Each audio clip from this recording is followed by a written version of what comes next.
Que usted no ve un enfrentamiento frontal un día, un enfrentamiento, digamos, decisivo. Eso dependerá de ellos. Si ellos lo provocan, se va a producir.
Muy buenas tardes. Partiremos hoy día con el libro de Manuel Fuentes Wendling, Memorias secretas de Patria y Libertad. Comencemos. Capítulo 1. Y eso sería todo. En un acto solitario e introvertido como los que eran propios en su quehacer personal y político, Pablo Rodríguez Gres disolvió Patria y Libertad el 13 de septiembre de 1973. Así, a sola firma, sin grandes alardes, sin anestesia para sus seguidores, que se quedaron boquiabiertos y con un signo de interrogación dibujado en sus rostros. De la noticia me enteré en Buenos Aires, donde junto al también dirigente John Schaeffer esperaba regresar a Chile luego de nuestro exilio en Ecuador. Fue al final del movimiento, graciosamente así llamábamos con Roberto Tiem, al grupo de poco más de 1.200 jóvenes y viejos nacionalistas que como temible y de impronta estampaban la agresiva araña que les identificaba en cuanta superficie aguantara el gigante sello de espuma plástica ideado por este último. Le decíamos movimiento porque instintivamente sentíamos con Roberto que a Patria y Libertad le faltaba algo para obtener esa esquiva letra N. Con 25 años más, la constatación de hechos que antes solo podían ser conjeturas, hoy creo entender lo que por entonces nos llevaba a la ironía. En el fondo ambos, de una u otra forma, cada uno desde su particular punto de vista, nos sabíamos actores de una parodia. La izquierda, en cambio, no titubeó en sobredimensionarnos, queriendo representar de esta forma quizás el papel de David, que siempre resulta más provechoso para la imagen pública. Eso lo sabían desde que abrazaron las ideas revolucionarias líderes como Luis Corvalán o Gloria Teltenbaum, o muchachas como Gladys Marín o Julieta Campuzano. El gurú del movimiento comunista mundial, Vladimir Ilich Ulyanov, conocido también por su histórica chapa de Lenin, fue un experto en aquello de la psicopolítica y la lucha ideológica contra el adversario. Obviamente sus discípulos chilenos no podrían desteñir. O sea, lo que está diciendo es que los comunistas siempre agrandaban más la imagen de Patria y Libertad, siendo que no eran tantos, o sea, 1.200 personas en un movimiento, si bien es mucho más de lo que se junta hoy en día, pero el MIR los triplicaba, ¿ya? Perfectamente. Pablo disuelve el movimiento cuando los caciques, que a veces pienso éramos tanto como los indios, no teníamos capacidad de reunión. Fíjense, el mismo problema que existe hoy en día en la derecha. A 2 días del golpe militar en Santiago, como en el resto del país, la situación estaba bajo el más estricto control de las Fuerzas Armadas, con toque de queda y ese tan particular ambiente adornado por una fuerte presencia de color verde oliva, que no se asociaba precisamente con el inicio de la primavera ni con el ambiente fiestero motivado, como esta edición en el país en la conmemoración de nuestra independencia nacional. Para entonces se esperaba viajar en una línea aérea comercial desde Argentina a Chile. Un retorno menos heroico, pero harto más seguro. En esa época jugábamos a ser jovencitos de la película.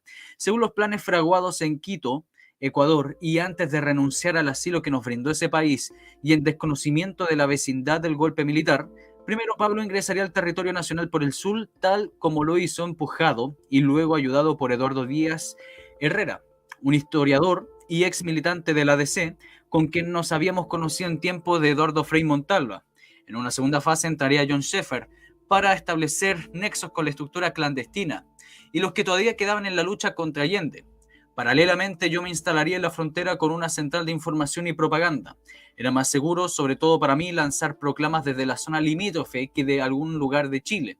Por eso nunca dejé de valorar el coraje de Pablo al cruzar la frontera, aunque lo haya hecho en un helicóptero de la Fuerza Aérea y bajo la protección de la base de Temuco. Como buen revolucionario de la causa democrática, ¿por qué siempre los revolucionarios tienen que ser izquierdistas?, me pregunto. Yo seguía en Buenos Aires con una facha de clandesta. Peinado hacia la izquierda, me dejé los bigotes y al caminar lo hacía medio cojeando. Al hablar usaba un tonito de imitación de particular acento bonaerense. Para terminar el cuadro comencé a usar grandes anteojos oscuros.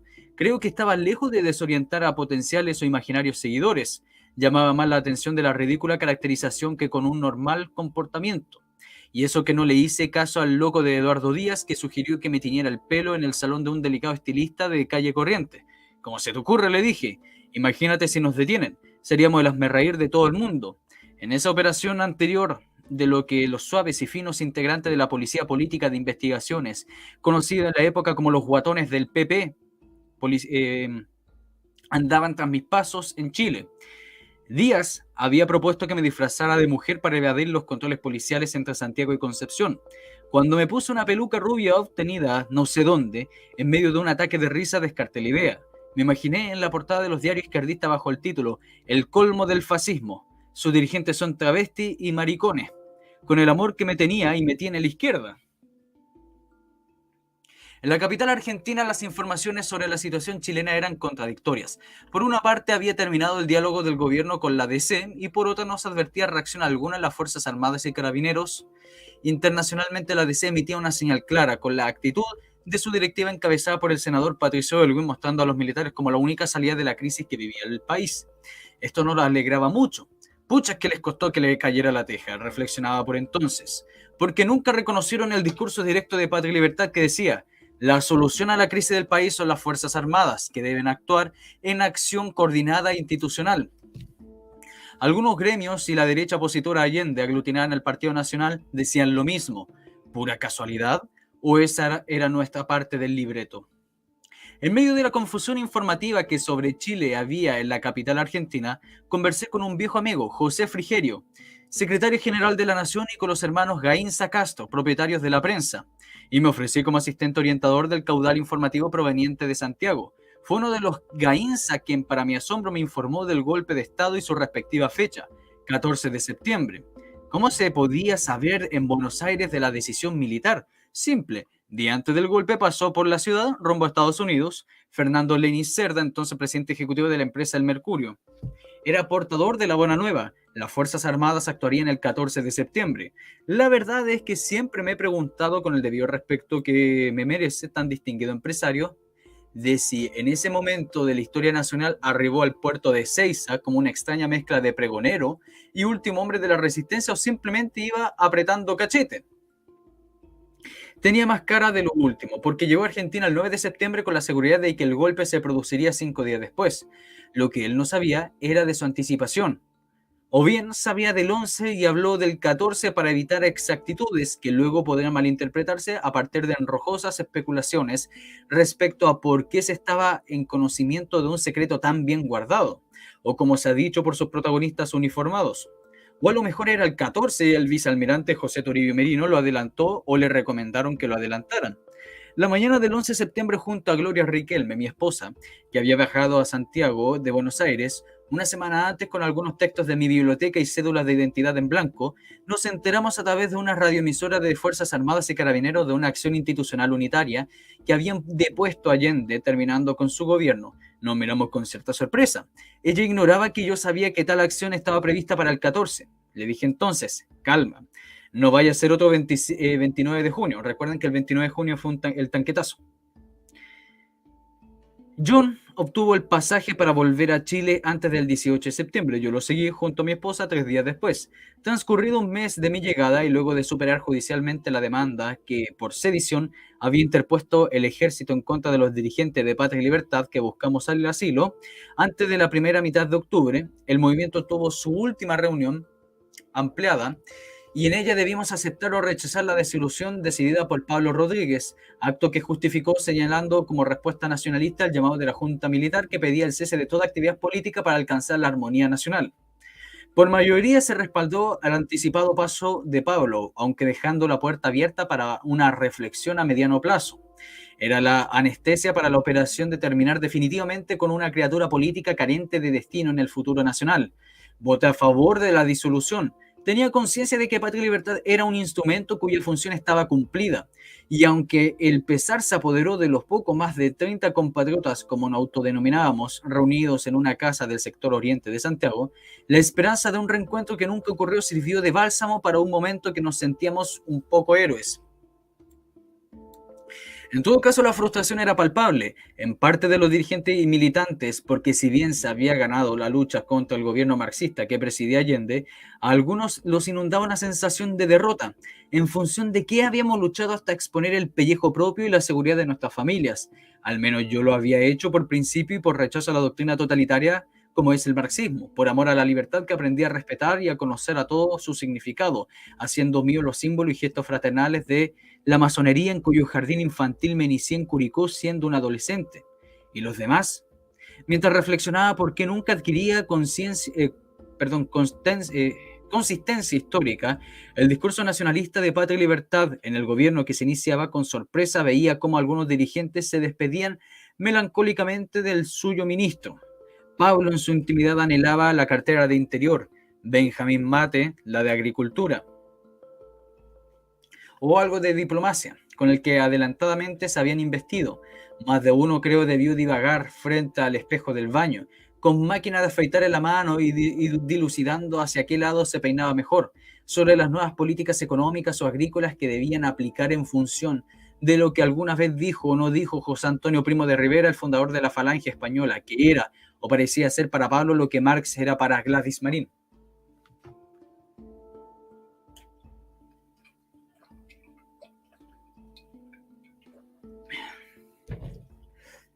Durante algunos años se habían pasado la película de lo que haríamos en nuestro gobierno. Sin embargo, al igual que los finales de las teleseries, muchas veces alterados por los designios del rating, la trama tuvo para nosotros un desenlace diferente al que se dibujara. Claro, está más o menos feliz, dependiendo del lado desde el que se miren las cosas. Para mí la historia era diferente. Consideré siempre que el libreto nacionalista era malo, muy malo, intragable para cualquier persona. No resistía mucho análisis. Un día se lo espedé a cara a Pablo Rodríguez. No me saludó en casi 2 meses. Le molestaba hasta la furia que le mostrara lo hecho de su real dimensión. Su intolerancia podría justificarse quizás en el conocimiento anticipado de lo ineluctable destino del movimiento. Así mientras el bien podía estar tanto de eso por su posición de máximo liderato, yo solo lo intuía. Él siguió siendo abogado, yo seguí siendo periodista, y en esta condición, acicateado de los interrogantes y dudas, continué buscando el verdadero origen de Patria y Libertad y su significado en una etapa de la historia del país, que resulta difícil de olvidar, pero indispensable conocer desde todos los ángulos, desechando la oportunidad de ponerme a la fila de las comunicaciones sociales que merecida o inmerecidamente buscaban su premio por haber actuado en contra de Allende y la Unidad Popular. El mismo día en que los dirigentes aprobamos la disolución del movimiento, decidí escribir su historia. Me seducía la idea de contar qué creía entonces que habíamos sido. Pablo, cuyo principal objetivo luego de terminar con Patria y Libertad era descansar en Europa, me escuchó y apoyó la iniciativa al punto de presentarme a su madre Raquel Gres, viuda de Rodríguez. Esta no solamente habló sobre su hijo, al que amaba y admiraba extrañablemente, sino también abrió un archivo de recortes confeccionando con cariño y esmero donde se consignaban todos los actos públicos de este. ¿Pensó Pablo que realmente escribiría la historia de Patria y Libertad o lo que haría antes que él regresara a Europa? Creo que subestimó el proyecto. A otros, mi iniciativa histórico-literaria les parecía una locura. Algunos incluso arguyeron la inconveniencia de escribir un texto de tal naturaleza.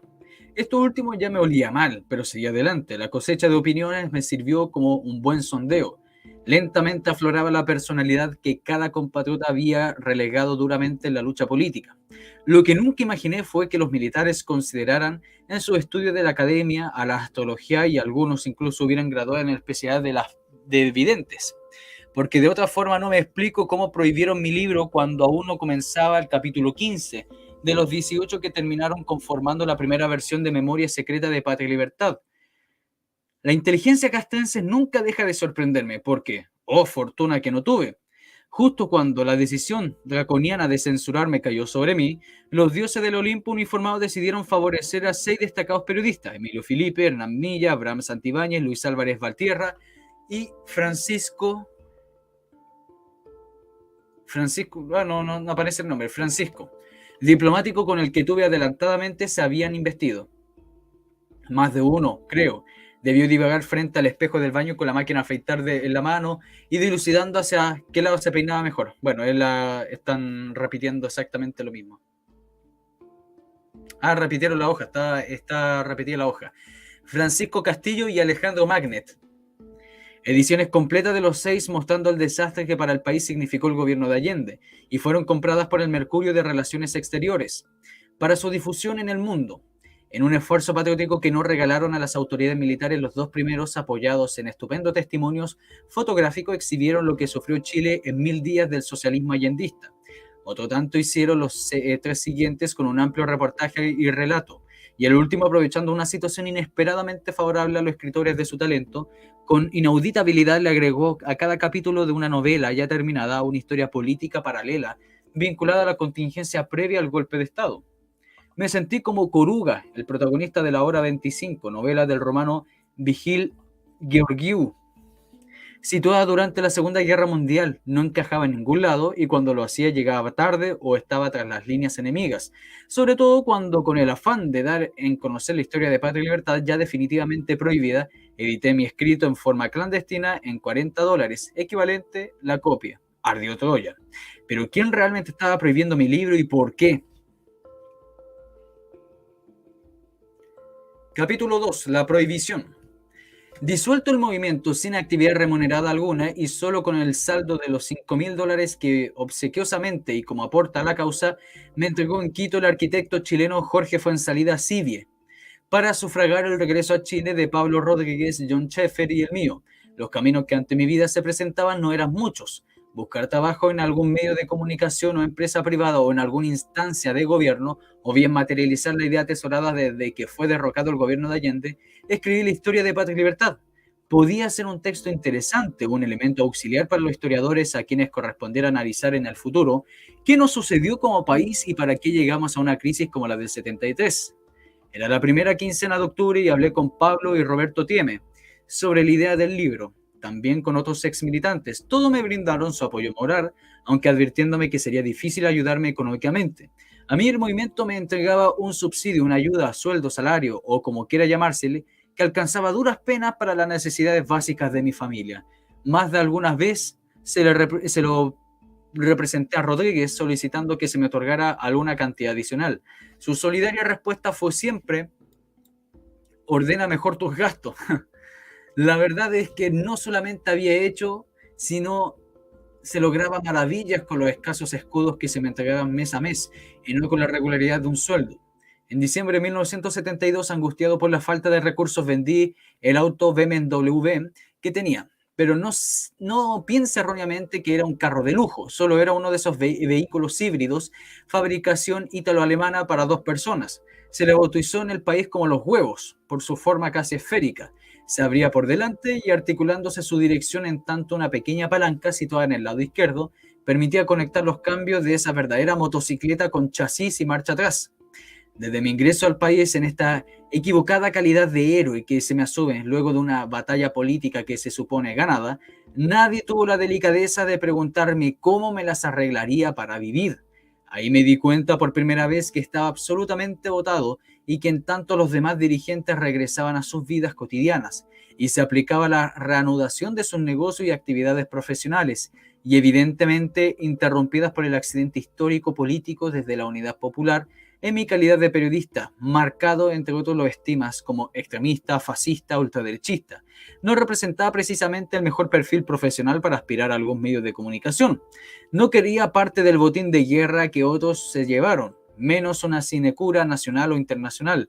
No me interesaba, simplemente anhelaba reanudar mi vida laboral en términos normales, pero advertía con una muy disimulada angustia, lo reconozco, que no me sería fácil reencontrarme con mi profesión.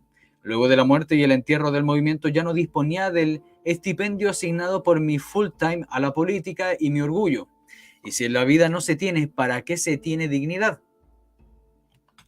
Pensé entonces que mientras la situación del país alcanzara algún nivel de normalidad y yo aclarase cómo reanudaría mi existencia junto a mi familia, la mejor oportunidad le representaba escribir la historia del movimiento, respecto del cual se había tejido una maraña de situaciones siniestras. Al apoyo moral que recibí tan encomiable como nueva aventura, me dije para mí mismo, y se sumó un simple análisis del perfil de Patria y Libertad a pesar de su disolución, que muchos interpretaron como una estrategia para volver a surgir en algunos meses después. Era muy alto.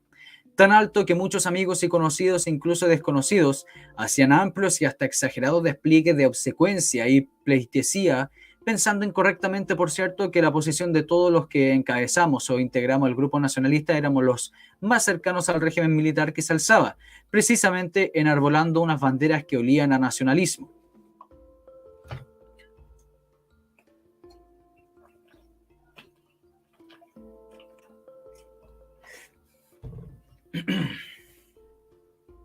La presunción de nuestra influencia entre los militares obedecía a una lógica lineal, de perogrullo.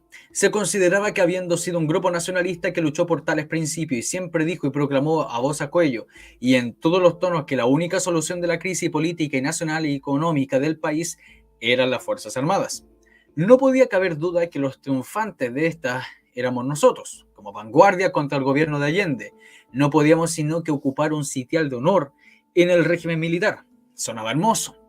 Pero algunos pensaron así y se olvidaron que las vanguardias, sean legítimas o meros instrumentos, terminan quemadas, sucias, y a la hora de los triunfos su lugar lo ocupan aquellos limpios o más claros y aquellos que hicieron un trabajo de segundo plano, soterrando u oblicuo, y que al final resultan ser los manipuladores de las reales situaciones históricas y por supuesto sus primeros beneficiados. Los militares desde el inicio de su régimen impusieron una absoluta y total censura a los medios de comunicación y a los libros. Se requería de una expresa autorización para editar o imprimir textos. En la sede de la Junta de Gobierno, al entonces edificio Gabriela Mistral, que luego pasó a denominarse Diego Portales, una oficina a cargo de uniformados que tenía la tarea de revisar los textos que quisieran publicarse. Nadie conocía, como siempre ha ocurrido históricamente en estas instancias, con qué criterios se aplicaba la censura, si es que existía alguno. Pero ¿de qué podía preocuparnos si yo era mismo del lado que estaban censurando? En todo caso, como una forma de avanzar y también de observar reacciones, no fuera a ocurrir que le pareciera antipático mi libro o a algún funcionario revisor, civil, militar, o al menos al leerlo estuviera con el genio cruzado y estamparan una fatídica palabra de censurado. Lo primero que hice fue diseñar las tapas del libro y presentar una muestra correspondiente a la oficina. Una semana después tenía en mis manos la hoja con la firma y sello del censor, capitán Juan Carlos Herrera Villana, y esto despejaba las dudas de una eventual prohibición. Daba seguridades al impresor para hacer los linotipos o medida que iban entregando los capítulos. Con tal programa, una vez obtenida la autorización, sería cosa de día lograr la edición total. El 22 de octubre de 1973 me senté en la máquina de escribir y comencé a redactar la historia de Patria y Libertad, dedicando 16 horas diarias y pensaba terminar las tareas en un mes. A inicio de noviembre, a eso de las 7 de la tarde, se presentó en mi casa Víctor Fuenzalida. Había sido miembro del movimiento y a la verdad lo había perdido de vista. Si bien su visita no me sorprendió, por tratarse de alguien que había luchado conmigo bajo una misma bandera. Sí me dejó atónito el mensaje de que era portador. Manuel, me dijo con voz calma y algo dramática, mientras se sentaba en el sillón del living de mi casa. Tengo la misión de informarte que tu libro va a ser prohibido. Me desconcerté. Un torrente de ideas golpeó sobre mi mente mientras buscaba la mejor forma de sacar la voz. ¿Por qué? Fue lo único que atiné a preguntar con una calma tras la cual se ocultaba una creciente angustia y me mezclé la contenida rebeldía, todo lo que daba como resultado el deseo de sacar patadas a mis distinguidos visitantes. Y no era para menos. Se me estaba prohibiendo un texto antes de que terminara de escribirlo. Exactamente no lo sé, pero creo que por ahora podría resultar inconveniente, dijo mi interlocutor, mientras dilatábamos vocales dando énfasis a la última palabra. A pesar de que el ambiente era tenso, el mensajero mantenía su compostura y me era imposible desentrañar algo de sus sentimientos a partir de algo del gesto de su rostro, que marcándolo por las cicatrices de un antiguo accidente le servían de útil careta para cumplir la misión que le encomendaban. ¿Puedo saber quién envía el mensaje? No. Solamente te puedo decir que se trata de un amigo de alto nivel que quienes quieren evitar que pierdas tu tiempo y gastes dinero y sufras de una frustración, respondió con exactitud y claridad sin titubeos. Fue cuando, recobrándome del golpe emocional que la noticia me había producido, reaccioné con firmeza. Al menos tenía los elementos básicos de información. El enviado era un ex militante del movimiento y me anunciaba anticipadamente de que el libro sería prohibido y se negaba a informarme quién o quiénes me enviaban la advertencia. Sabes, le dije con aplomo y seguridad, me tiene sin cuidado el anuncio de la prohibición. Dile a tus mandantes que voy a seguir escribiendo mi libro, les guste o no. Y si lo censuran, algunas veces le pasará en la conciencia. Acto seguido y haciendo gala de la mayor descortesía que pude tener en ese momento, invité a Fuensalida a salir de mi casa. Con el ánimo de los suelos volví al living y me desplomé en el sillón tratando de descubrir de dónde venía el golpe bajo. ¿Por qué no se quería que contara la historia de Patria y Libertad? ¿Quién o quiénes no querían que se contara? ¿Cómo se podía prohibir un texto que se desconocía? ¿O era solo un intento para amedrentarme o inhibirme a terminar lo que me había propuesto? El 21 de noviembre terminé de escribir y ese mismo día, tal como lo había hecho con los anteriores, llevé a la imprenta el último capítulo. 2 días después tenía en mis manos las pruebas de las páginas que debidamente compaginadas la llevé a la oficina de censura, donde fueron revisadas sin que se me entregara comprobante alguno. Era una forma de evitar la constatación de tal instancia político-administrativa que existía. Y yo, ni nadie, estaba en condiciones de exigir nada. El capitán Herrera, el mismo oficial del ejército que recibió la portada de mi obra, me indicó que no antes de 10 días podía tener una respuesta. Esperé pacientemente y al comenzar diciembre me presenté para saber el destino de mi escrito. La respuesta fue que aún faltaba el informe. Para hacer el cuento corto, a mitad de ese mes, un oficial de esta vez de la Armada me comunicó que el libro no podía circular ante mi insistencia para conocer el por qué. Y solamente obtuve un cortante: aquí no se dan explicaciones. Me quedé helado. Se había cumplido a cabalidad lo que me advertía Fuensalida. Ya no era mi orgullo, sino que mi autoestima se fue al fondo del precipicio. Este héroe de la resistencia al marxismo había sido censurado y su escrito prohibido por la Junta de Gobierno. Paradójicamente me había convertido en el primer autor censurado por el régimen militar, según tuve conocimiento muy posteriormente. Un extraño honor que nunca me sirvió para nada. De paso, había quedado sin un centavo y con una magnífica deuda con la imprenta, situación que se advertía más negra y aún se consideraba que carecía de un trabajo profesional. Era diciembre, mal mes para buscar pega, y se venía encima Navidad.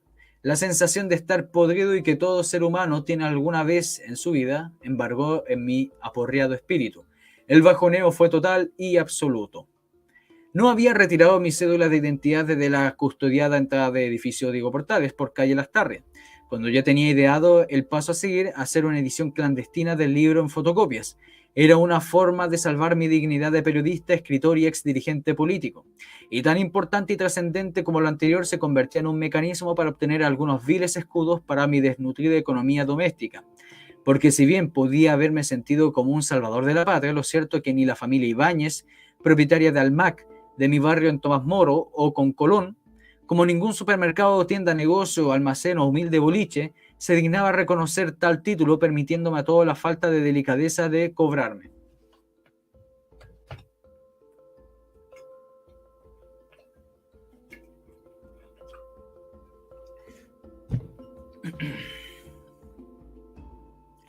Los apoyos morales que a veces siento como triunfos, con los que tratamos de encubrir las verdaderas derrotas de nuestros deportes nacionales, no fueron un torrente que desbordara mi expectativa.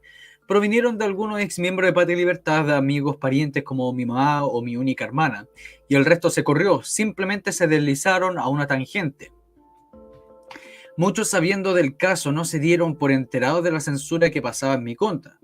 Tampoco lo compraron. Incluso no fueron pocos los que, habiendo alentado a escribirlo y luego a fotocopiarlo, a la hora de comprarlo simplemente miraron para otro lado. Eso pasa mucho con nuestro sector.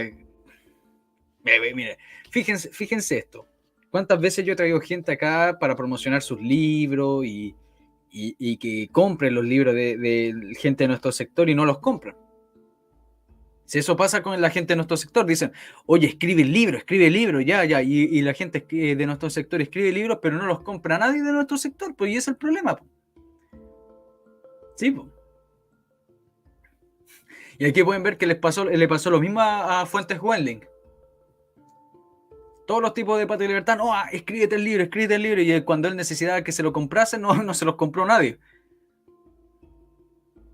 Y ni hablar de los nacionalistas civiles del gobierno, esos de segunda línea que de lucha contra Allende, que se apernaron desde el primer momento en el régimen militar, ni siquiera se dignaron a recibirme en sus oficinas de palacio.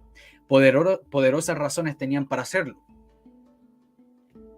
Un oportuno consejo del abogado Jorge Roger Sotomayor, el último falangista, como se autoproclamaba, y quien junto a Eduardo Frei Montalva y Bernardo Leyton y otros fundaría la Falange Nacional en la década de los años 30, la misma que dio origen en 1957 a la DC, y evitó que presentara una demanda en los tribunales de justicia contra la Junta de Gobierno. No, por ningún motivo lo haga, me dijo. Sería un desastre. Ningún juez está hoy a 3 meses del golpe militar en condiciones de aceptar una demanda contra quienes ostentaban el poder total. Desgraciadamente, los errores de un gobierno los repara casi siempre el gobierno que lo sigue.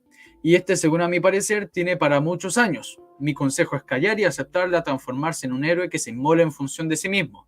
Y por quien nadie va a dar un centavo de atención. Acepte, mi amigo, la pérdida y reanude su vida. Tiene una familia que atender. Le hice caso. Dejé de manifiesto, sin embargo, que nunca he descartado la posibilidad de demandar a quien resulte responsable por el daño que en esa oportunidad y en otra posterior me hiciera el gobierno militar a mi escuálido patrimonio. ¿O acaso mis derechos humanos valen hongo? La Navidad del 73 fue alegre, sin dinero pero alegre. El saldo del año, mirando con optimismo que me caracteriza, era muy bueno. No habíamos perdido nuestra casa, teníamos salud, mi esposa está embarazada, quizás una cuenta muy gruesa pero alentadora. Y para mí todo esto era infinitamente superior en calidad y contenido a la prohibición del libro y a la falta de un trabajo. Aunque con lentitud la venta de los 105 ejemplares que quedaron luego de las promociones dio para enfrentar los gastos económicos de finales de diciembre y me preparé para unas vacaciones donde todo se suspende, incluso la caballerosidad. El jardín trasero de mi casa, en la calle Jarama, en Las Condes, me proporcionó el descanso que requería. No había pasado la primera quincena en este caluroso enero del 74 cuando una mañana, eso a las 11, llegó hasta mi casa una persona preguntando si vivía allí. Era más bien alto, de contextura gruesa, de mediana edad y se identificó como abogado de la Secretaría General de Gobierno. Por entonces ejercía la titularidad de ese nuevo ministerio el coronel del ejército Pedro Ewing. Señor Fuentes, me dijo con manifiesta amabilidad luego de identificarme positivamente con él e invitarlo a pasar a mi casa. Vengo a hablar acerca de un libro que usted, si no me equivoco, publicó a pesar de estar prohibido. Luego se extendió en explicación en torno a que no había nada en mi contra, que él cumplía con visitarme porque se le había entregado mi caso, respecto del cual debía informar pronto y directamente al coronel Ewing, que me conocía por la lucha contra Allende y que valoraba el papel de los nacionalistas en esa pelea, y que solamente se trataba de un primer encuentro donde su propósito era obtener alguna información.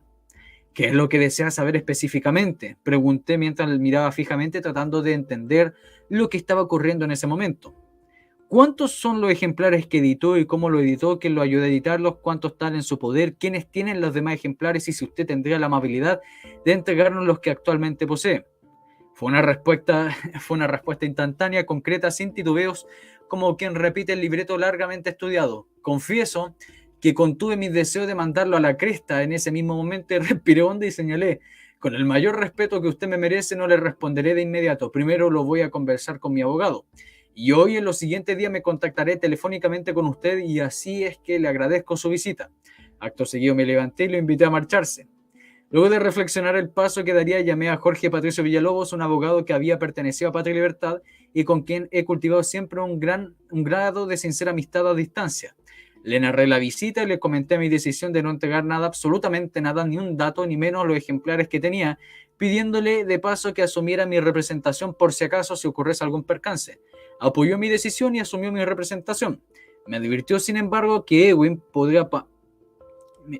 me podía hacer pasar por lo menos un mal rato, agregando que si era necesario serviría como puente con su colega de la Secretaría General de Gobierno. Me comprometí a llamarlo para informar de cuanto ocurriese. Para no dilatar las cosas sobre la marcha, me comunicó con mi matinal visitante Quiero que le haga saber al señor Ewing, y dije tras el auricular en tono sereno, pesado y firme, que no le voy a entregar ni un libro ni la lista de quienes los tienen, y desde ese momento cualquier situación respecto de este tema en particular u otros, le ruego que hable directamente con mi abogado, el señor Jorge Patricio Villalobos Bolt. Sin dar margen a un tan innecesario como indeseado diálogo, agregué en un lacónico: muchas gracias. Y corté la comunicación, respiré profundo y me dije a mí mismo: aquí se arma la grande con los milicos. Anímicamente me preparé para la situación extrema que estaba dispuesto a enfrentar. Gloria, mi mujer partidaria ferviente de las Fuerzas Armadas y del golpe, además de no entender la actitud militar, se irritó de sobremanera por el trato que me estaban dando. A medida tardé de llamar a Villalobos, su voz a través del cual el auricular denotaba nerviosismo al atenderme con un apresurado «qué bueno que me llamaste», y que me impidió sintetizarle lo dicho por mi colega del gobierno en aquella mañana. Manuel me dijo: me acaban de llamar. No le pareció para nada bien tu respuesta a la Secretaría General de Gobierno. Incluso me dijo el abogado que te visitó hoy en la mañana que Ewing había exclamado iracundo que si no te entregaba los libros y la lista de quienes los tenían, estaba dispuesto a enviarte a la isla Dawson junto a los presos políticos. Yo me limité a reiterarle lo mismo que tú le habías expresado.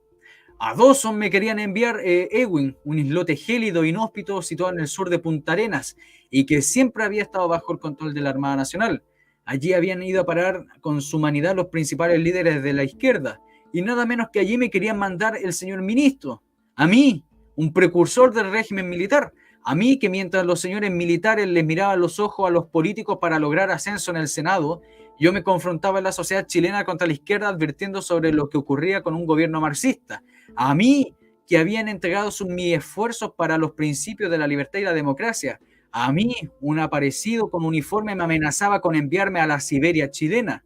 ¿Sabes, Jorge Patricio?, le acoté, esto llega a un límite intolerable. Si te volviese a llamar ese imbécil de la Secretaría General de Gobierno, repítele nuevamente que no le entrego ni una lista ni los libros y que si quiere, el señor Ewing me manda a Dawson o a donde quiera, pero que asuma las consecuencias políticas nacionales e internacionales de sus actos ahora y a futuro.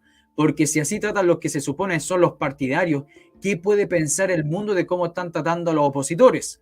Mi amigo no pudo cumplir este segundo cometido. Días después me informó que no había obtenido ninguna reacción. Simplemente el otro abogado no llamó, todo había ocurrido rápido y los días siguientes no advirtió nada especial, excepto la llegada de una atenta postal que decía: Londres, 16 de enero de 1974, querido Manuel. Creo que esta tarjeta que reproduce la primera edición de las obras de Shakespeare es la más adecuada para hacerte llegar mis recuerdos. Tu obra, según he sabido, fue prohibida. No desesperes, que siempre los inmortales hemos sido incomprendidos. Después de estos días se te hará justicia. Te abraza Pablo Rodríguez. Me emocioné casi hasta las lágrimas. Pablo Rodríguez. Nada menos que el jefe se había acordado por allá lejos de este humilde servidor de la causa democrática. Y además sabía que mi libro estaba prohibido. ¡Qué bueno!, exclamé por adentros. Con esto la pelea la tengo ganada. Cuando regrese Pablo, de seguro se la juega por mí y por el libro. Pero mi apreciación no era exacta. Lo que no quise entender fue una clara frase: después de tus días se te hará justicia. Ahí está la clave. El libro no tendría en Pablo un defensor. La verdad es que su regreso no me dio ni la hora. Olímpicamente, como ya ocurriera con otros, evadió el tema para siempre.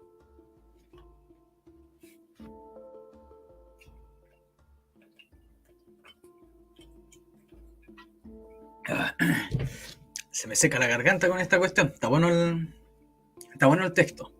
Sigamos, dice: ya empezaba febrero cuando una mañana a eso de las 7, fuertes golpes de la puerta de mi casa nos sobresaltaron. Mi esposa se levantó y fue hasta la entrada principal. Por las ventanas se perfilaba un extraño panorama que luego me describió frente al jardín, y había estacionado un automóvil negro y 4 individuos, 3 más bien jóvenes, vestidos con cierto cuidado, y uno de más edad con gruesos bigotes y ropa desgreñada. Observaban con atención la casa en actitud de espera. Sin abrir, Gloria preguntó qué deseaban. Somos de investigación, exclamó una voz ronca y tan enérgica como oculta, que preguntó a continuación: ¿es la casa del señor Manuel Fuentes? Sí, replicó ella mientras pensaba que algo fuera del programa y que no era bueno estaba comenzando a suceder. ¿Podríamos conversar con él?, dijo el hombre ronco, cuya voz ya comenzaba a denotar signo de autoritarismo. Le voy a avisar porque está durmiendo, replicó Gloria en tanto regresaba a nuestro dormitorio y con señas que me indicaba que me levantara advirtiéndome en voz baja son de investigaciones. No tenía claro qué ocurría, aunque mi intuición agudizada por el intensivo ejercicio de la sobrevivencia profesional y política ya me había puesto en alerta. No descartaba que se tratase de algo relacionado con el libro. Sin perder la calma y repitiendo con frase clásica que en estado de sitio, como se encontraba el país, resultaba casi risible, dije en tono enérgico sin abrir la puerta. Soy Manuel Fuentes, ¿tienen alguna orden de allanamiento? Dice, no, solamente queremos conversar con usted acerca del libro que escribió. Un momento respondí mientras trataba de ganar tiempo. Rápidamente fui hasta la biblioteca, cerré con seguro su puerta, regresé a la entrada principal de la casa y abrí. Considérense mis invitados, señalé cuando comenzaba a ingresar al living. Olían a policía política. Los ademanes grotescos del obeso que dirigía el grupo delataba como de la escuela antigua. En tanto que en los otros tres se advertía un estilo algo más suave, refinado quizás de policía egresados de la academia. ¿En qué puedo serle útil?, preguntó casi con un tono burlesco mientras me ajustaba el cinturón de la bata de levantar. Dos de los más jóvenes policías se habían sentado, el tercero permanecía en el pie al ventanal que daba a la calle, y el inspector se mantenía en el living y en la entrada como olfateando el ambiente, recorriendo con los ojos cuanto había en la sala. Se volvió hacia mí exhibiendo un documento y me dijo: hemos recibido una orden de la guarnición militar de Santiago para incautar todos los ejemplares de un libro que usted escribió. Así es porque, por favor, ayúdenos. Nosotros solamente cumplimos órdenes. Si tiene algunos aquí en su casa, agradeceremos que lo entregue y también nos diga quiénes tienen los demás. Previendo en diciembre que en un arranque de histeria alguien en el gobierno ordenara la incautación del libro, saqué los ejemplares de mi casa. Quedaron en un buen resguardo en la oficina de un amigo, del cual difícilmente se podía sospechar conexión conmigo, junto al listado de quienes ya lo habían recibido con un obsequio o por una adquisición. Si usted quiere saber si hay hartos en esta casa, tendrá que averiguarlo echando abajo la puerta de la biblioteca. En tal caso, usted también tendrá que asumir la responsabilidad de un allanamiento con destrucción de mis bienes sin poseer una orden judicial. No titubeé en un instante en mis dichos, que fueron completados con un tono de voz bastante insolente y muy acorde a las circunstancias. El gordo me miró con un rostro alterado. Se le remecía la papada. Sus ojos reflejaban el deseo reprimido de imponer su disciplina policial a un individuo que, en bata de levantarse y zapatilla, osaba enfrentarlo a las 7:10 de la mañana. ¿Y me puede entregar la lista?, interrogó con más suavidad. Ahí advertí que al menos esa primera vuelta la había ganado. No, contesté lacónicamente. Entonces va a tener que acompañarnos, dijo en forma despectiva y como advirtiendo que esa era la consecuencia de mi altanería. ¿Me está deteniendo sin orden judicial?, pregunté nervioso al observar que las cosas se tornaban algo más complicadas que una simple visita matinal. No, dijo en tono calmado el gordo, mientras con las manos tomadas dificultosamente detrás ingresaba a la sala y continuaba observando cada rincón. Lo que ocurre es que debe hacer una declaración en el cuartel general Maquena, agregó volviéndose hacia mí. ¿Usted me está invitando al cuartel general?, pregunté. Sí, por favor, entiéndolo así. No hay nada en su contra de parte nuestra, solo queremos darle una respuesta a la guarnición de Santiago, que por lo demás nos tiene harto aburrida con misiones que no son de nuestra competencia, señaló quejándose el obeso policía mientras se sentaba en el sillón. Está bien, pero tendrán que esperar a que tome mi baño matinal y desayuno, agregué con una calma que trataba de ocultar esa sensación de pánico que estaba sintiendo. Aunque sabía que mis dichos constituían una pequeña provocación, no causó a los inesperados visitantes reacción alguna. 40 minutos después viajaba con destino al cuartel central de investigaciones, el negro auto sin patente. Uno de los jóvenes policías conducía a su lado el gordo, quienes durante el trayecto lo identificaron como inspector. Atrás dos policías cada uno a mi lado. Unas 6 cuadras antes de llegar a nuestro destino en la vecindad de la estación Mapocho, un jeep del ejército nos cortó el paso y en menos de un minuto estábamos rodeados por 6 soldados portando fusiles automáticos y un teniente exigiendo bajarnos con las manos en alto. La falta de placa patente indujo a sospechar a la patrulla militar, que finalmente terminó escoltándonos. Antes de salir de casa le había indicado a Gloria, mi esposa, que informara de inmediato a Jorge Patricio Villalobos de mi situación. Se contactó con investigaciones y ahí le informaron que solamente estaba declarando y que no había orden de detención en mi contra. Para todos los efectos realizaba un trámite administrativo destinado a cumplir con la petición hecha por el ejército. Entré al edificio de investigaciones casi a las 10 de la mañana y salí a las 3 de la tarde. O alguien se olvidó que estaba esperando en una oficina, trataron de molestarme. Lo cierto es que al cabo de 4 horas recién pude declarar. Para agilizar el trámite al que se me estaba sometiendo, le dije al detective asignado que le escribiría la declaración y se la firmaría. En el breve texto señalé que efectivamente era autor del libro que se había ordenado incautar y que lo había editado bajo el principio de edición de circulación reservada y que no entregaría ni los libros que aún mantenía en mi poder guardados en algún punto del territorio nacional, ni la nómina de quienes ya lo habían adquirido. Rubriqué el escrito, el policía me dijo que ya no era necesaria mi presencia y me fui para mi casa en bus, por supuesto. A mediados de febrero las cosas parecieron mejorar. Carlos Ashton, un ex oficial de la Armada y a quien conocía desde los días que fui gerente de radioagricultura durante el gobierno de Allende, me pidió que lo visitara en su oficina del Ministerio de Relaciones Exteriores. Después del golpe de Estado había asumido la responsabilidad de encabezar la Dirección de Comunicaciones Exteriores de dicha cartera. Una gestión ante él y en mi favor de Jorge Patricio Villalobos y Edmundo Díaz había fructificado. Ambos me acompañaron. Con gentileza me invitaron, el invitado señaló que este era en tanto la situación ocurría por mi libro y que quería ayudarme. Te puedo ofrecer en este momento la agregatura de prensa de la Embajada de Japón o de Beirut, donde está un amigo tuyo, el general Alfredo Canales, con quien ya conversé y aceptaría gustoso recibirte. Me emocionas, Carlos, le dije, pero acepta que yo no luché contra la izquierda desde los años 60 y luego de 3 años contra el gobierno de Allende para obtener una agregatura de prensa. No, muchas gracias. Creo que la izquierda está viva y hay que seguir luchando aquí. De lo contrario, algún día nos pasará la factura y de eso no tengo la menor duda. Fíjense, este hombre tenía visión a futuro. Visión a futuro. Mucho de que le falta a la derecha. El problema de la derecha es que solamente está mirando el día a día. La respuesta me salió del alma, era absolutamente sincera, de un idealismo para muchos absurdo, pero era y es mi forma de pensar.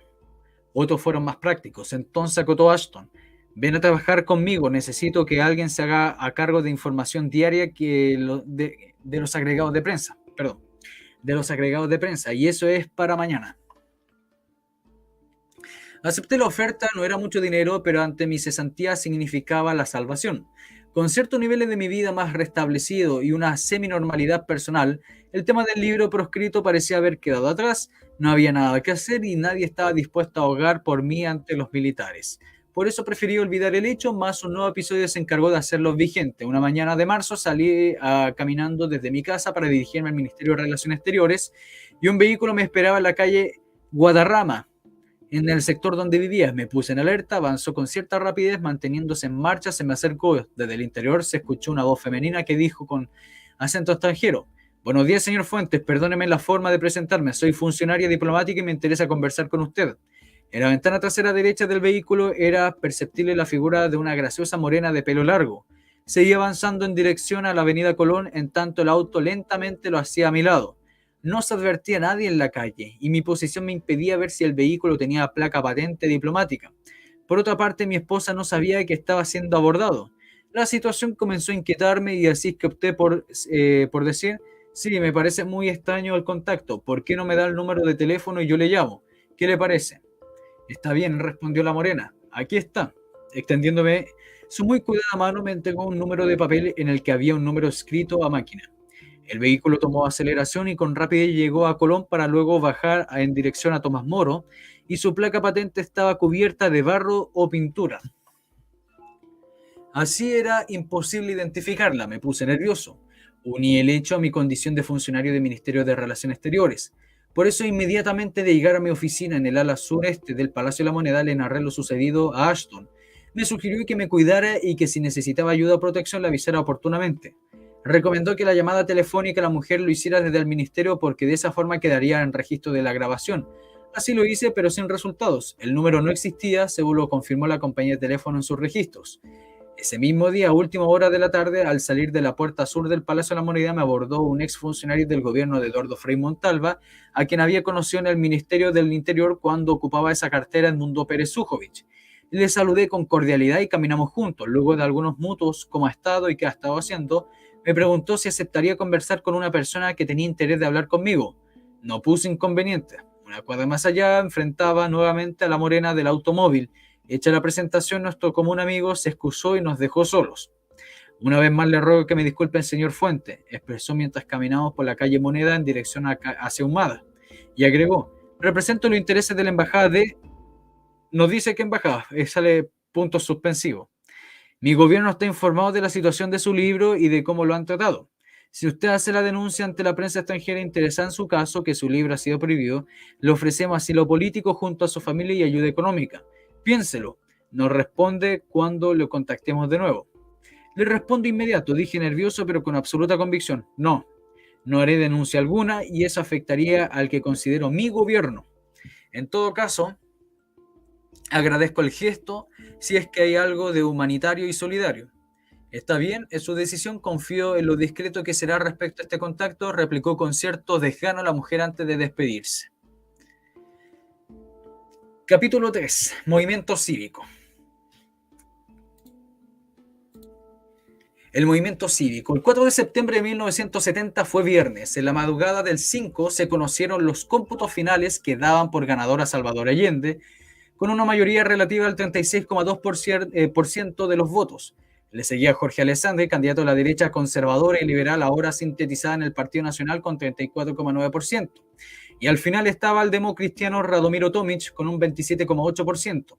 El Partido Comunista, anticipándose a lo hecho y ante la posibilidad de obstáculos en la ratificación de su candidato en el Parlamento, había advertido a la DC que no podía desconocer el triunfo popular. En las calles la izquierda manifestó su júbilo en actitud amenazante. Tiempo después los comunistas reconocieron que tales expresiones fueron, pongo entre comillas, una acción de masas destinada a defender como diera lugar el triunfo del pueblo. Aquella soleada mañana del 5 llegué, pasadas a las 9, al centro de Santiago. Todo parecía normal. Se advertía solo una gran cantidad de restos de cartel y propaganda de Allende y de la UP, dejados por la inmensa muchedumbre que en la noche y en la madrugada cruzaron las calles celebrando la victoria. Pocos automóviles, escasa locomoción colectiva y uno que otro vehículo policial irrumpía en la principal área comercial capitalina. Algunos transeúntes suplementeros que voceaban diarios y completaban el cuadro matinal, en los kioscos y la prensa daban cuenta de los resultados. La noche anterior, cuando recién comenzaban los cómputos y era evidente una reñida y lucha entre Allende y Alessandri, en un programa de televisión el joven para la mayoría de los chilenos y desconocido abogado Pablo Rodríguez Gress llevó algo de esperanza a ese tercio de chilenos que había sufragado por Alessandri y advertía que la izquierda estaba a un paso de llegar hasta el Palacio de la Moneda. El Canal 13 organizó en la noche del 4 un foro político para esperar el recuento de votos. El comando de la candidatura de Alessandri designó como panelistas al abogado Jorge Ovalle Quirós, militante y dirigente de la Democracia Radical, un brazo minoritario de derechista del ya izquierdizado Partido Radical, y Pablo Rodríguez Gress, un independiente con ideas agnósticas que alguna vez en la elección del 64 había aparecido apoyando a Eduardo Frei Montalva. Con más años de circo profesional y político, poseedor de una oratoria mediocre, pero con sólidos conocimientos y argumentación en materia de derecho constitucional, el comando de Alessandri había entregado la responsabilidad de defender los principios en que se sustentaba la candidatura derechista. Tarea no muy fácil a Ovalle Quirós, pero por alguna razón que nunca se conoció de este último brilló, pero por su ausencia. Simplemente el Chancho Valle, como cariñosamente lo apodaban sus correligionarios, se corrió de manera oportuna por la tangente.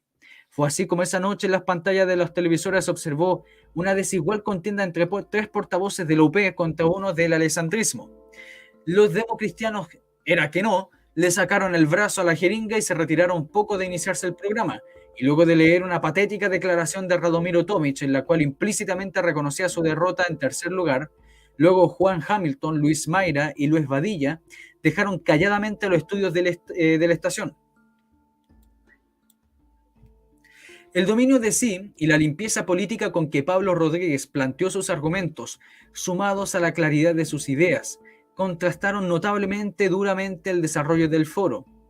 Con la beligerancia del socialista Erich Schnake, la grosería del mapucista Alberto Jerez y la demagogia del comunista Jorge Insunza, Pablo, y siempre se le ha reconocido, constituyó esa noche un verdadero sedante para todos aquellos hombres y mujeres modestos de clase media, trabajadores, empleados, profesionales que votaron por Alessandri, honestamente convencidos que era el hombre que Chile necesitaba en ese momento. Mucha de esa gente lloró la madrugada del 5 no porque vieran amenazados sus intereses, sino porque intuía que vendrían días dramáticos. y tenían miedo. Pero la legítima derecha había pavor. Numerosas familias adheridas tenían pasajes ya comprados para viajar a Mendoza, Buenos Aires, Montevideo, Río de Janeiro, Sao Paulo, u otros para diversas ciudades de los Estados Unidos. Hijo de Manuel Rodríguez, ministro de Educación del presidente Gabriel González Videla, para Pablo, que había egresado de la Universidad de Chile con las más altas distinciones, titulándose de abogado en el 62. Hasta ese mes de septiembre su vida se desarrollaba entre la actividad profesional, el desempeño académico como profesor de introducción al derecho y participando en el grupo de abogados que apoyaba a Alessandri. Y siendo estudiante había pertenecido al grupo de universitarios radical que fue expulsado luego de oponerse a una directiva que consideraba ilegítima, como la consigna en una entrevista de la época. Presidía el mencionado grupo el joven Ricardo Lago Escobar. Como el paso del tiempo suele provocar cambios en las posturas y en las personas, más de 30 años después afirmaría que Lagos podría ser un buen presidente de la República. Fue a instancia de Roberto Zúñiga, propietario de Juegos Diana de Santiago, que Pablo conoció al candidato presidencial de la derecha, don Roberto, como le decíamos con afecto a sus amigos, y era un hombre más bien callado y de regular estatura. Siempre tenía palabra de estímulo a flor de labios, un consejo oportuno que entregar una mano rápida para sacar dinero de su bolsillo y cambiar cheques a fecha a los periodistas capitalinos que ya lo habían convertido en su propio banco. Pocos comunicadores sociales, porque también había conocida gente de radio y televisión, no llegaron algún viernes en la noche a pedir socorro en el atento empresario cuya oficina, junto a un centenar de juegos electrónicos, se situaba en un amplio subterráneo en un edificio en la segunda cuadra de lo que pasó a ser a tiempo el Paseo Ahumada. A su muerte y su reconocimiento con tan comedida actitud, el Círculo de Periodistas de Santiago designó con su nombre una amplia sala en el edificio de la calle Amunátegui. Pablo tenía una impresión positiva de Jorge Alessandri, como lo repitiera en un futuro. En una ocasión, consideraba que su gobierno del 58 al 64 pudo ser muy bueno sin la intromisión de la politiquería, principal obstáculo en la realización de reformas que le habrían evitado a Chile muchos conflictos y tribulaciones. Como abogado de Zúñiga, Pablo mantenía con este una cordial y amplia y respetuosa amistad. 20 años menor que su cliente, le prodigaba cariño y admiración por su esfuerzo para, sin perder su bohemia, y convertirse en un hombre de acomodada situación. Don Roberto, a su vez, era amigo de uno de los consejeros de seguridad, como él presentaba, o mejor dicho, guardaespaldas de Jorge Alessandri. A través de tal conexión llegó a fines de 1969 el primero hasta el exmandatario y candidato, y luego de 2 horas de conversación con este y sus más inmediatos colaboradores aceptó integrarse al comando de la campaña electoral. El mismo Pablo me dijo cuando escribía la primera versión de estas memorias en noviembre del 73 que después de esta extensa entrevista mantuvo su impresión del anciano candidato, confirmando la opinión histórica que de él había formado. De quienes lo rodeaban, solo se limitó a decir que era un conjunto de viejos acartonados.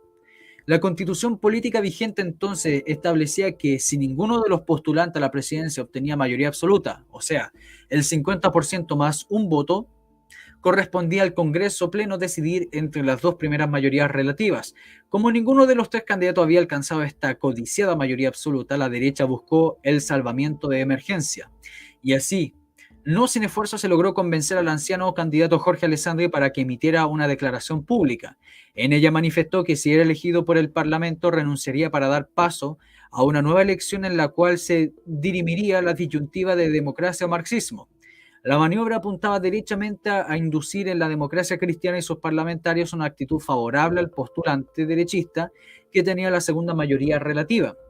El desesperado recurso político de la derecha buscaba reparar 2 grandes errores: no aceptar la propuesta de una reforma constitucional por medio de la cual antes de las elecciones se incorporaba la Carta Fundamental, el mecanismo de la segunda vuelta, y permitir que el testarudo candidato, en una inoportuna locuacidad constante con su habitual y vehemente silencio, hiciese públicamente una carta respuesta enviada 40 días antes a la elección del senador Julio Durán, en la que le señalaban que solo aceptaría ser presidente de la República si obtenía la primera mayoría de las urnas. Alessandri pretendía con su anuncio generar una corriente de opinión pública destinada a presionar a los parlamentarios de la derecha, los democristianos y los radicales no proclives al marxismo para que votaran por él en desmedro de Allende. Pero ¿quién o quiénes conducirían a esa corriente de opinión pública si las colectividades no marxistas el desconcierto cundía. En el derechista Partido Nacional había una verdadera bolsa de gatos consecuente directamente con la discusión respecto a la actitud que debían tener sus parlamentarios en el Congreso Nacional. Después se conocería que Sergio Nofre Jarpa sostuvo en la comisión política de esa colectividad la tesis de votar a favor de Allende, en posición que se perdió por el estrecho margen de 8-9. En la democracia cristiana el ambiente también era espeso. El anticipado reconocimiento del triunfo de Allende, hecho en la madrugada del 5 de septiembre por el presidente de esa colectividad, Benjamín Prado, seguido por los dirigentes juveniles y a continuación por el propio Tomic, constituían inexplicables actitudes de compromiso de la democracia cristiana con la izquierda marxista. Pero la decisión definitiva de qué hacer del Congreso, que debía reunirse el 24 de octubre, dependía de la instancia superior de dicha colectividad. La Junta Nacional, en sus 525 delegados, o la mayoría de ellos, estaba el destino del país. A su mandato obedecerían los diputados y senadores. En medio de la veloz sucesión de hechos que provocó la estrecha victoria de Allende el 10 de septiembre, Pablo Rodríguez anunció la creación del Movimiento Cívico Nacional Patria y Libertad. Su propósito declarado era promover la elección de Alessandri en el Congreso, quien renunciaría, como lo había señalado, para promover un nuevo proceso eleccionario donde la ciudadanía debía dirimir entre democracia o marxismo. Según la versión que me entregó Pablo en el 73, él convocó a otros abogados como Carlos Cruzcoque, Edgardo Gundián, Miguel Ángel del Mauro, Jorge Patricio Villalobos y Eugenia García para analizar la conveniencia de crear un movimiento independiente de partidos políticos que sirviera de elemento aglutinador de una opinión pública contraria a Allende que carecía de conducción. En su primera declaración pública, suscrita solamente por Pablo en calidad de presidente, Patria y Libertad señaló: las fuerzas políticas democráticas tienen el deber moral de dar a la nación la oportunidad definitoria para que sea Chile entero y no una minoría prepotente la que determine el destino institucional que nos aguarda.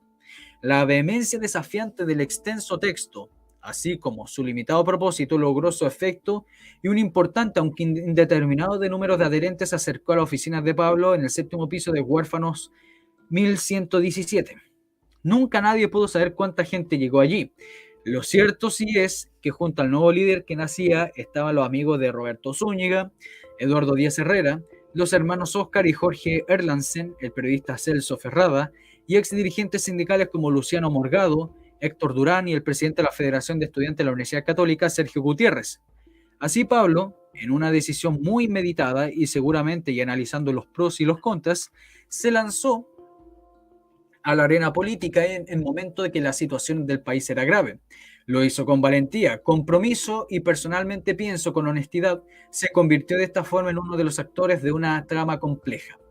En paralelo, la situación ardía por todos lados. Los días se arrastraban pesadamente, una cadena de hechos, circunstancias y decisiones se manejaban tan nerviosa como secretamente a los más altos niveles del poder político y económico del país. También en el extranjero.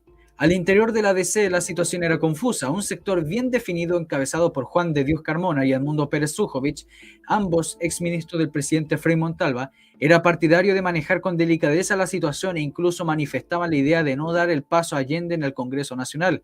La iniciativa era compartida por el primer mandatario y una mayoría de sus ministros, especialmente de Hacienda, el Benjamín del Gabinete y Andrés Saldívar Larraín.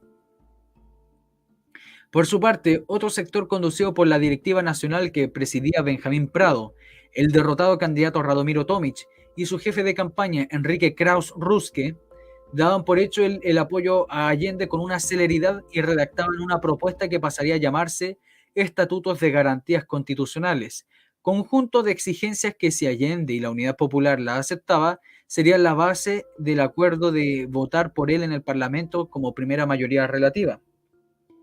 El 22 de septiembre, Prado informó públicamente que el Consejo Nacional de su partido, instancia intermedia entre la directiva y la Junta Nacional, donde primaba una mayoría pro-allendista, ya tenía redactado el estatuto y que al día siguiente sería presentado a Salvador Allende. Ocurrió como estaba previsto y se inició el diálogo democristiano-marxista.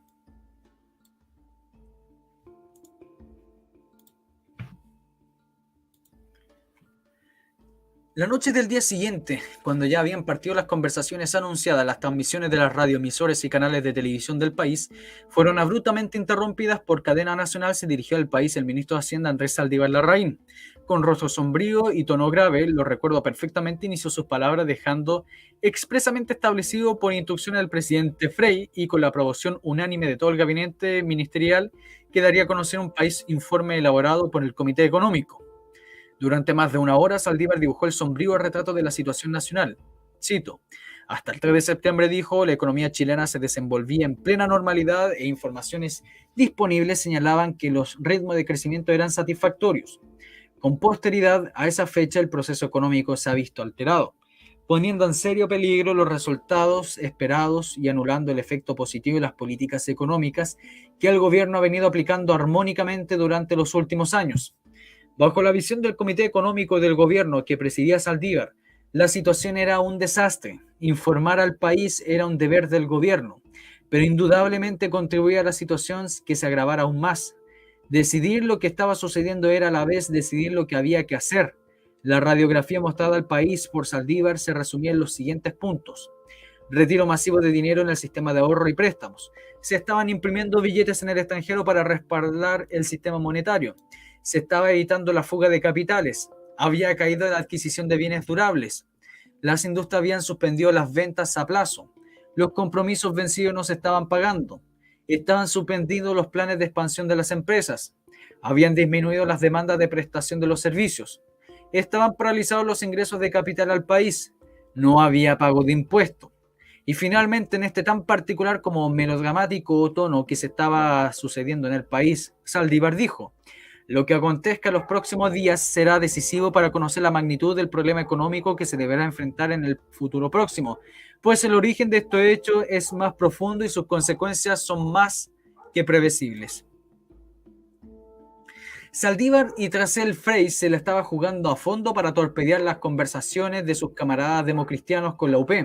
Su discurso era una señal clara y precisamente para advertir al país de la crisis, y fue el abogado Jorge Roger Sotomayor, colaborador permanente con el seminario PEC, el que bajo el seudónimo de Reporter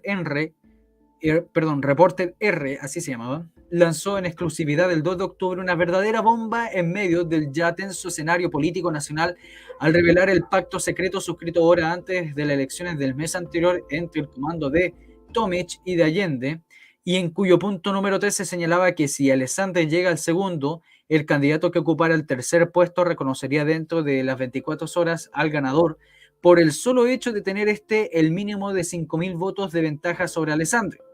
El astuto jefe de campaña democristiana que selló tan peculiar compromiso era Enrique Krauss Ruske, el mismo que ahora negociaba garantías. Pero Rogers se limitó a hacer solo la denuncia pública.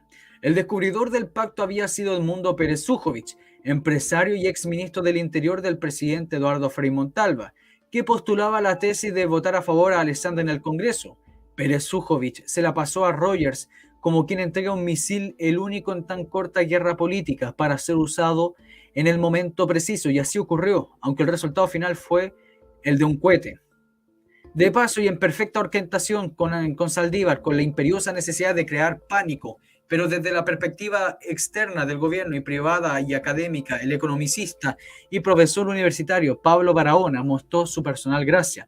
De pura casualidad, ese mismo 2 de octubre, las páginas centrales del semanario donde Rogers había hecho su denuncia, cuya venta era obvio que se agotaría, escribió un extenso análisis de la crisis nacional y la mala onda que andaba todo. Para sentencia finalmente dice: quienes piensan que lo pactado en estos momentos por diferentes grupos políticos se mantendría, y por ello en todo caso depende del crédito que cada cual puede dar a las promesas del otro, están a nuestro juicio muy equivocados. La actual crisis económica y sus manifestaciones posteriores reemplazarán cualquier circunstancia, tanto política, que ahora puede ser determinante. Preocupa fuertemente que entre los grupos que están negociando garantías no se acepte ni se capte este hecho ni se le pondere debidamente. Desde cualquier ángulo que se observen los acontecimientos ya descritos, los actores con papeles muy definidos y asumidos en una manera ejemplar, Pablo Rodríguez, sin tacha política alguna, Con la fuerza del joven y nuevo líder, una oratoria convincente y el carisma que Dios le dio, era el activista de masas, el encargado de convertir en fuerza política organizada el descontento y desconfianza y la ira que a partir de las señales del gobierno y de los sectores privados se estaban sembrando en el país. Patria y Libertad era el instrumento encargado de recibir a quienes quisieran expresar su rechazo a un futuro régimen marxista y convirtiéndose a la vez en la plataforma para decir lo que ni la derecha ni el gobierno podían decir sin perder esa compostura hipócrita que tienen siempre lo oficial hasta las más graves crisis.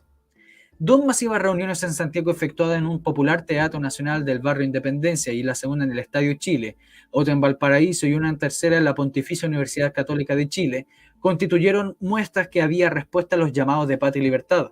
La izquierda estaba alerta, advertía no sin preocupación que si se descuidaban le arrebatarían el poder de las manos. El mes clave, a no dudarlo, era octubre. La Junta Nacional de la DC estaba citada para los días 3 y 4. Y esta debía aprobar o rechazar las cuentas políticas de la directiva, aprobar o rechazar los anticipados pasos dados en las conversaciones con la OP y decidir por quién debían votar en los diputados y senadores en el Congreso Nacional, si por Allende o por Alessandri. Una denominada Marcha del Silencio organizada por Patria y Libertad al iniciarse octubre terminó a palos y cadenazos.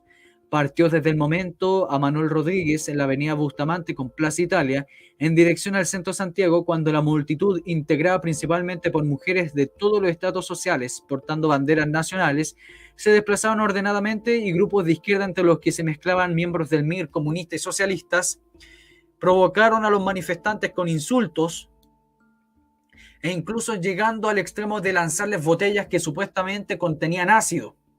Los hechos se agravaron en las calles céntricas debiendo actuar la policía. Se inauguraba la temporada primavera-verano de violencia callejera y Patria y Libertad quedaría a partir de esa fecha etiquetado para siempre como grupo violento.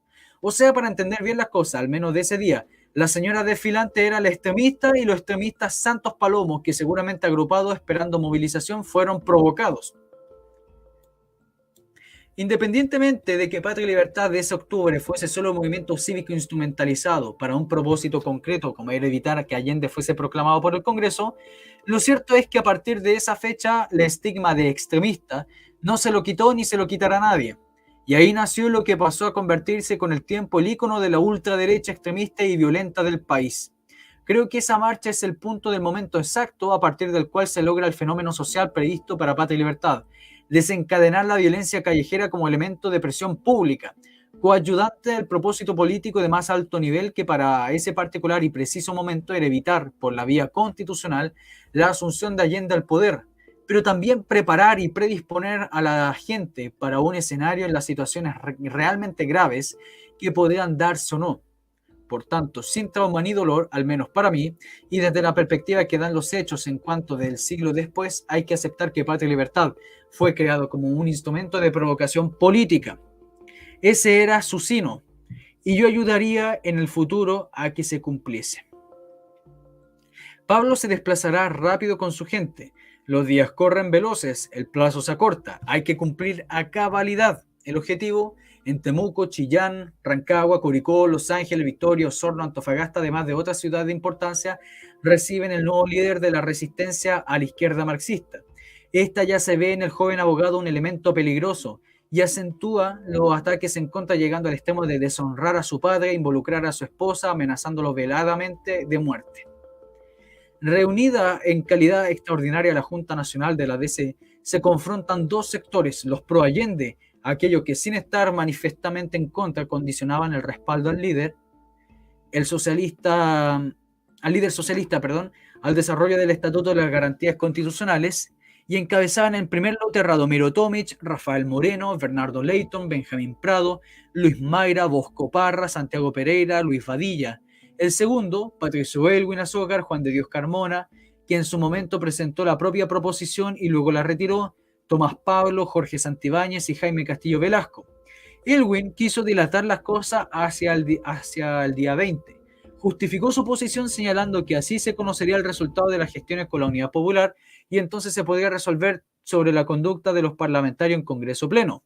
Tomich y Prado eran más claros y directos y decían que había que expresar la voluntad de apoyar en el Congreso Pleno la candidatura de Allende sobre la base de acordar los estatutos de garantías constitucionales. Elwin quería ganar tiempo. ¿Por qué?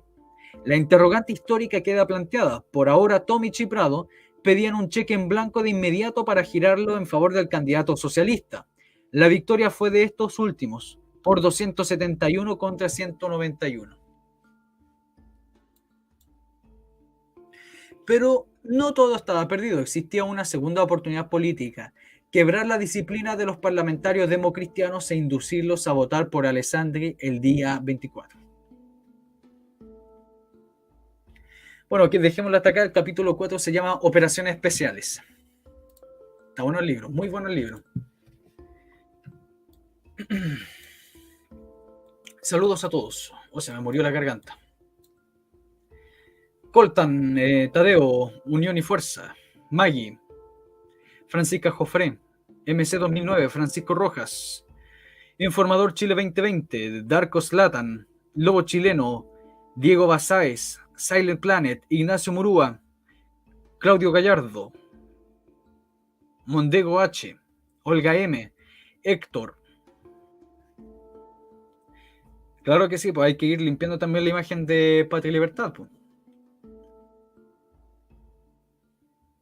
Chileno Patriota, Cristian Vargas, Darío, Tomasita Torquemada. Aquí se conversa con Ángela Fimmel. ¿Cómo está, Angelita? Nández, Marco Riquelme, Jordi Barras, Luisa, Andrea Orellana, Wombat. Muchas gracias, Mr. Altavoz, por su super etiqueta. Muchas gracias, se lo agradezco que valore el directo. Muchas gracias. Oscar Enrique, Teresa Álvarez, Lili L, Oscar Eduardo, Pía Espos. Recuerden dejar su me gusta, porque mientras más me gusta puede llegar a más gente esto. Laura Soledad, Miguel Barriga, Patricia Álvarez, Héctor Olivares, GD Chino R, René David Navarro. ¿Cómo está, estimado?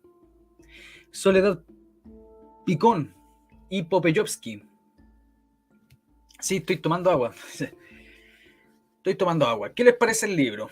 Mañana vamos a seguir con el siguiente capítulo y el lunes, que es feriado, vamos a seguir también. Le vamos a seguir dando esta cuestión. Está muy bueno.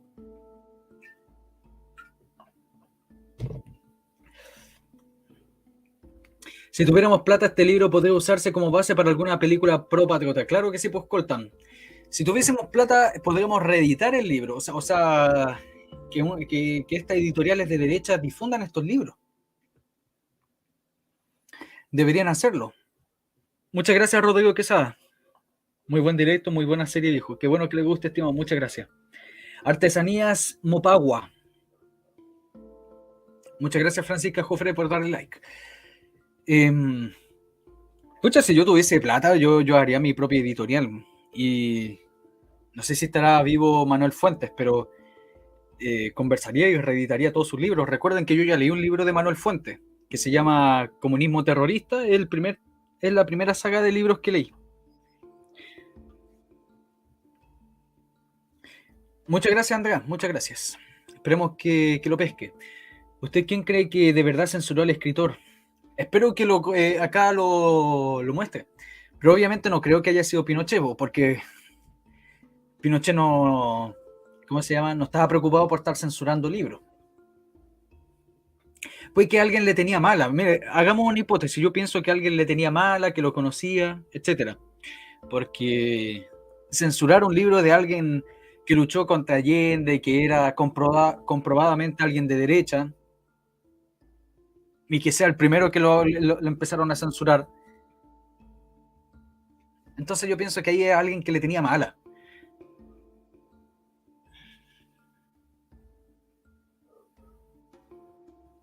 Sí, pues Silent Planet. Sí, pues sí dicen que que Patria y Libertad era lo peor, pues, o sea, el MIR eran ángeles de luz, eran monaguillos.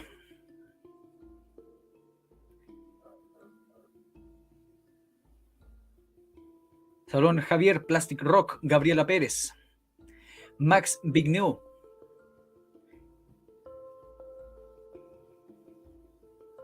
En este libro incluso se explica el significado de la araña. Sí, pues ahí vamos a leerlo.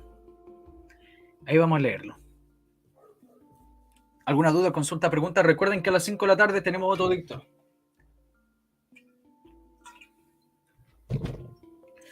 En 15 minutos o 20 minutos más vamos a tener otro directo en el cual vamos a presentar un libro de historia de Chile, de un historiador de nuestro sector, para que lo vean, para que lo compartan y obviamente para que compren el libro, porque eso es lo que pasa con nuestro sector. Y es lo que acá Manuel Fuentes se quejaba. Piden libros, pero a la hora de los que hubo nadie los compra. Entonces, ¿cómo vamos a difundir la verdadera historia si nadie compra los libros? Así que vamos a presentarles este nuevo libro de historia de Chile. Terrorismo comunista y su accionar en Chile. Así se llama el libro. Gracias Silent Planet. Así se llama. Les tienen mala porque Patria y Libertad les sacaba... no alcancé a leerlo al lobo chileno, Les sacaba vamos a cambiarle la palabra. Les sacaba la cresta a los upelientos en las calles, pero aún así le asesinaron 2 miembros durante el OP, sí.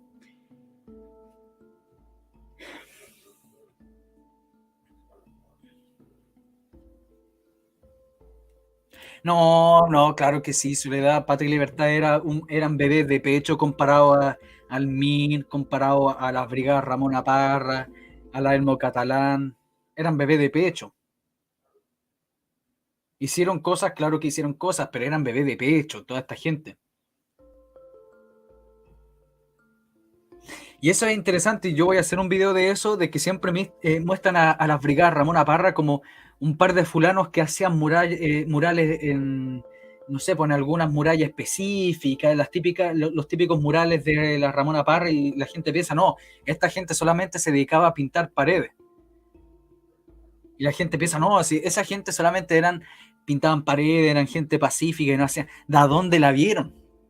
La foto más icónica de la violencia política de la época es este tipo que le está dando un lumazo a un carabinero, no sé si lo han visto, y es de la brigada Ramona Parra. Las brigadas Ramona Parra eran terriblemente brígidas, si no solamente se dedicaban a estar haciendo dibujitos en la pared con propaganda y todo, eran bien jodidas.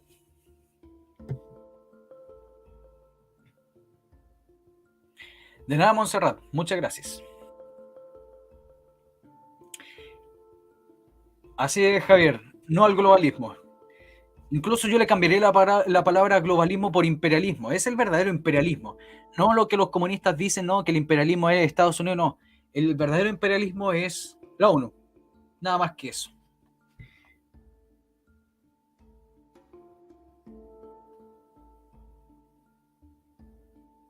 Estoy de acuerdo contigo. Estoy de acuerdo totalmente con lo que dice usted, Popeyovsky, que si fue alguien que estaba metido dentro de ahí en estas cuestiones burocráticas dentro de los ministerios, pudo haber sido alguien de estos infiltrados que después dieron la espalda al gobierno militar. Perfectamente.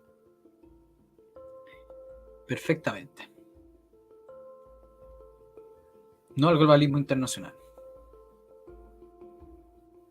La brigada Ramona Parra en el año 70 asesinaron a un mirista, en el año 72 asesinaron al locutor de la radio cooperativa, en el año 73 asesinaron a un estudiante de C. Pero lobo, si ellos solamente se dedicaban a pintar en las paredes, ¿de dónde usted saca eso? Si la brigada Ramona Parra solamente eran muralistas y hacían dibujitos en las paredes, y ellos no hacían ningún mal a nadie.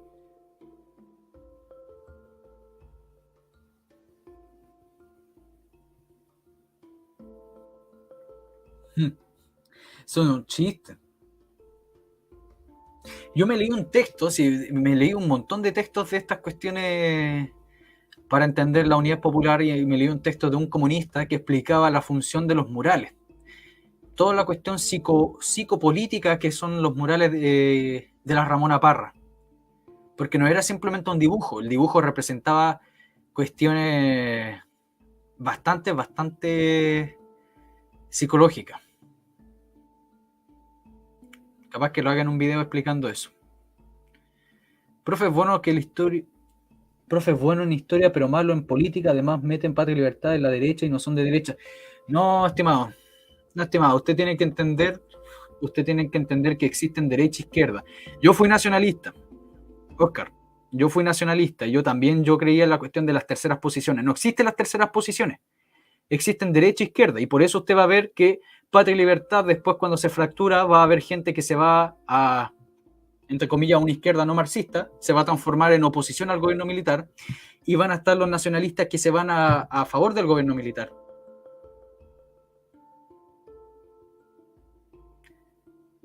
Bueno, como quiera.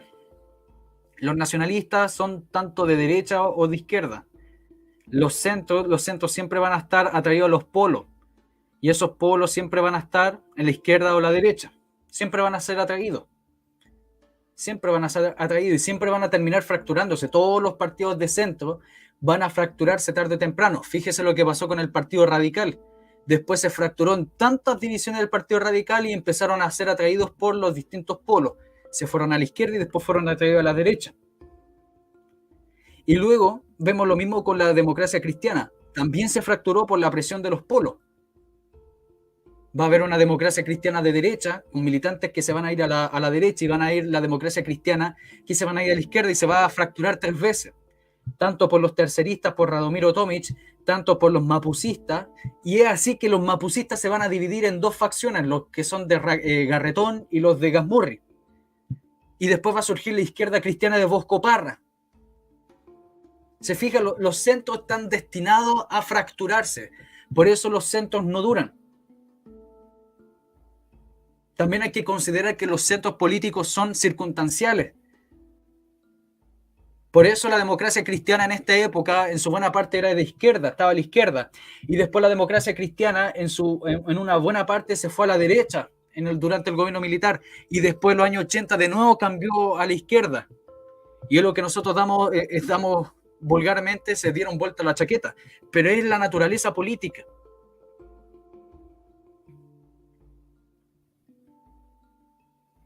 Totalmente de acuerdo, Ignacio. Hay que mirar a la izquierda y a la derecha siempre como polos, como grandes imanes.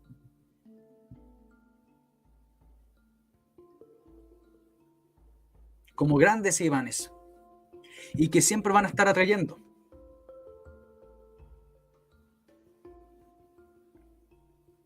Lo mismo, Héctor. Usted está diciendo que la izquierda y las derechas no existen. Y está poniendo que los patriotas globalistas, está diciendo exactamente lo mismo. Los patriotas son de derecha y los globalistas son de izquierda. Si usted ve la filosofía, ¿qué es lo que creen los patriotas? Libertad, cierto conservadurismo, tradición, defensa de la patria, defensa de los valores de derecha. En cambio, ¿qué es lo que defienden los globalistas? Todos los valores progresistas, de izquierda, etcétera. Está diciendo exactamente lo mismo, solamente que le cambia el concepto. Tristemente, en la política es dualista. Y me dolió entenderlo. Porque esa es una de las razones por qué dejé de ser nacionalista.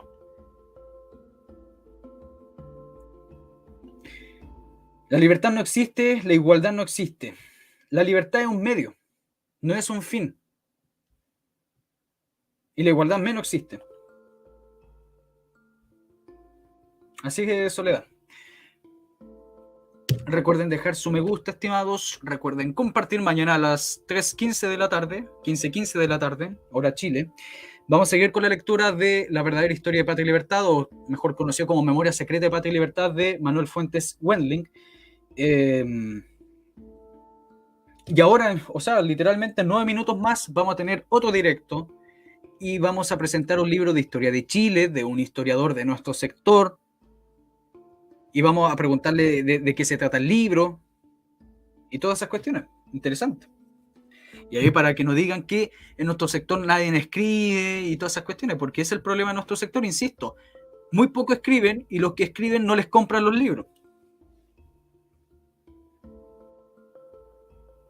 Así que nos vemos en 9 minutos más. 9 minutos más. Me alargué mucho con esta cuestión. 9 minutos más. Nos vemos en un ratito. Chao, chao.